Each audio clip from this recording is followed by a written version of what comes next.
kutoka DM, tunaweza kusema kitu kama hicho. Kaona message, Dokta, UTI inaambukizwa kwa njia ya tendo la ndoa? Jibu lake ni hili hapa, kuhusiana na ugonjwa huu wa UTI na asili ambayo iliyopo kupitia tendo la ndoa. Na hii siri madaktari wengi sana hawataki waijue. Aidha wewe mgonjwa, endapo unapoenda kuomba ushauri, hawataki ujue. Kutokana na nini? Mwingine formula zake za kibiashara, lakini leo acha tu niliweke wazi. Kwanza kabisa, UTI haiambukizwi kwa njia ya tendo la ndoa, au haiambukizwi kwa kujamiiana.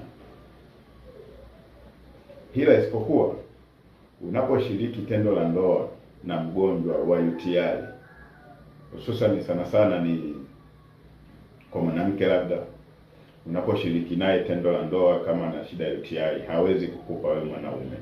Aidha hata kama wewe mwanaume huwezi kumpa mwanamke UTI kwa kushiriki tendo la ndoa, hata kama zikawa bakteria ziko nyingi. Ila unaposhiriki tendo la ndoa na mgonjwa wa UTI, unaongeza asilimia za mtu kupatwa na maambukizi ya UTI kutokana na msukumo wa yale maji na usafirishaji wa zile bakteria. Kwa zina uwezo wa kupush kwenda kushambulia katika ile mirija ya mfumo wa mkojo, lakini haiambukizwi kwa njia ya tendo la ndoa ugonjwa wa UTI, kwa sababu ugonjwa wa UTI sio ugonjwa wa zinaa.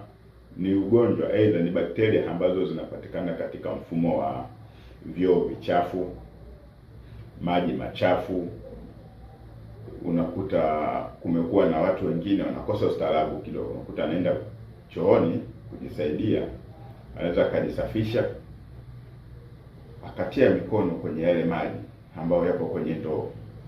Kwa hiyo kingine cha kushauri ni kwamba hakikisha unapoenda chooni, kama kuna bomba ambayo maji yake yanatiririka, kama kuna maji ambayo umeyakuta kwenye ile ndoo, hakikisha unamwaga. Chota maji mengine, tumia kujisafishia. Na kingine ambacho kinakuwa kinawasumbua wanawake, kufanya changamoto hii kuwa ni endelevu, waweza kuwasumbua mara kwa mara, formula yao ya kujisafisha.